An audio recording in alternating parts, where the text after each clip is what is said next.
If you have any of these zodiac signs at your sun, moon, or rising in astrology, you're considered a karmic. That will be Scorpio, Capricorn, and Aquarius. Now, there's a subsection to this group that isn't really identified as a karmic, but that carries karmic energy. That would be Libra, exalted at Capricorn, and Pisces, exalted at love, which is Venus. As you know, karma is about both love and divine justice. That's basically it.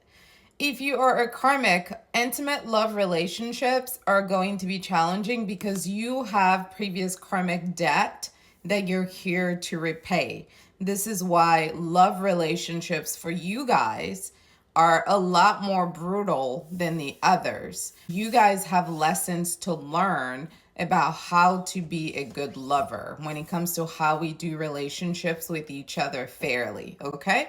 For Scorpio, that lesson is around emotional issues. Oftentimes you get into relationship, Scorpio, sun, moon, and rising, when you have unresolved emotional issues, and then you wonder why you keep triggering emotional issues in other people. It's because you're projecting them. That's it. You find people that subconsciously, you know, are at the same level of deep wounding as you, and then you project your emotional issues onto them to avoid dealing with your issues. And then when the relationship falls out, you can call them crazy, say that they were the problem, not realizing that you were triggering them with your unresolved stuff and you were projecting your unresolved stuff onto them. Capricorn, it's around maturity, okay? If you haven't done any of your healing work, you're going to be perpetually attracting people who are immature, people who are too old to be acting this childish.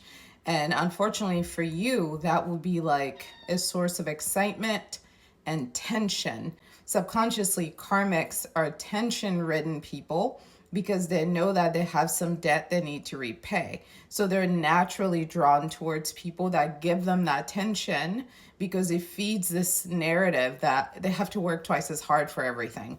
All these people in relationships, they kind of have this attitude. Moving on to Aquarius, for you, the issues around people who have a closed mind, people who have been controlled in their childhood or their upbringing, people who are narrow-minded, and I don't mean that in a judgmental way. I mean people who have limiting self-beliefs because they were never able to rise above that mindset. And a lot of times, again, we attract what we are. If you haven't done your healing work around your limiting self-beliefs, you're going to be attracting people who need that. And you're going to spend your entire life trying to get them to see themselves the way you see them. And unfortunately for you, that kind of change that you're seeking in them, only they can give that to themselves. It's not something you can manufacture for them, no matter how much support you give them or encouragement you give them. Moving on now to the ones that fall in the subcategory of karma. Starting with Libra, for you, it's going to be attracting people who treat you unfairly. And usually the relationship doesn't start that way. Usually the relationship starts good, it starts fair, it starts like a fantasy. In fact, for both of you, for Libra, sun, moon, rising, Pisces, sun, moon, and rising, there's always delusion with love with you guys. Your relationships always start on a high note. And I mean like an unreasonably high note, okay? The delusion is around the fact that we're not actually slowing down to look at this person, to take in their characteristics, their qualities, to take in their essence. We're projecting a fantasy onto them because they're selling it to us. We're not checking anything. We're just believing what they're giving us, and we're running with the little bit of giving us and putting a lot of magic on it and creating a whole new story that pins them in a whole new loving, fantasy-ridden, you know, like persona that is very, very far from reality. For you, Libra rising, the curse of the Libra is that Libra is almost always invited into spaces where they are either treated unfairly, which is often what happens in love, or in spaces where they have to witness somebody be treated unfairly. So it's either Libra is going to marry somebody whose family is horrible to them so that Libra can learn to stand up for themselves and stand up for that person, or Libra is going to marry somebody who's horrible to them, okay? And when I say horrible, I mean someone that basically doesn't know what love is. Love is a sharing of energy, give and take, okay? A lot of times with Libra, people do not treat Libra fairly because they just want to take.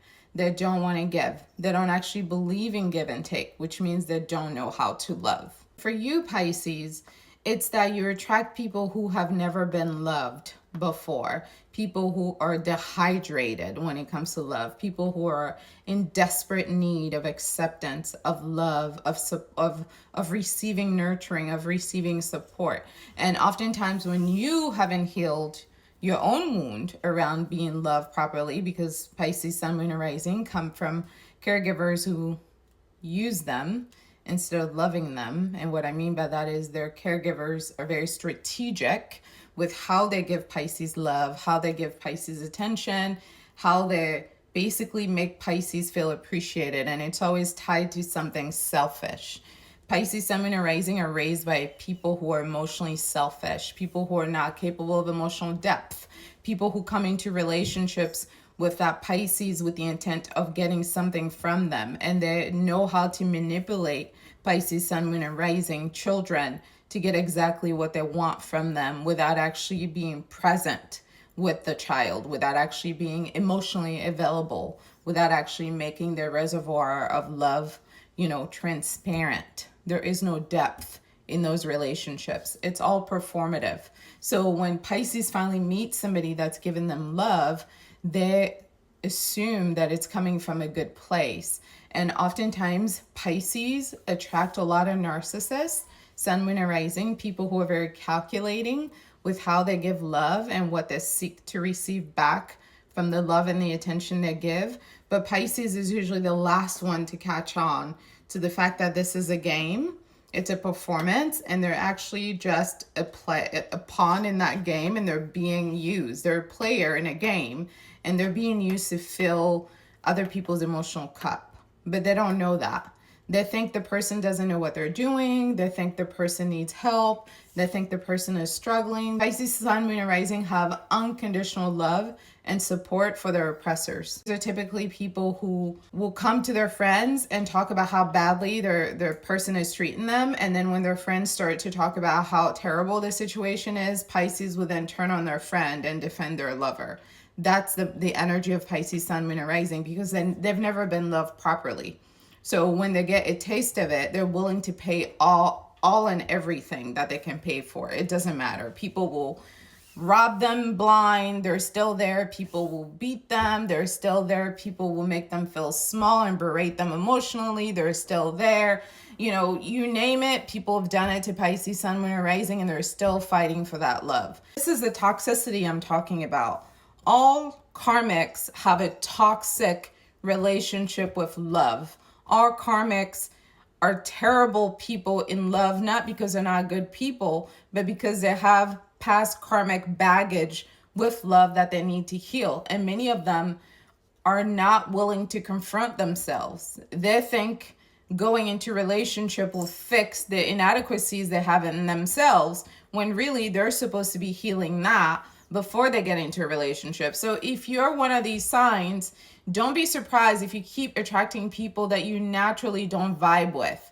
In fact, most of these people are going to end up marrying people that are on the books, not good for them.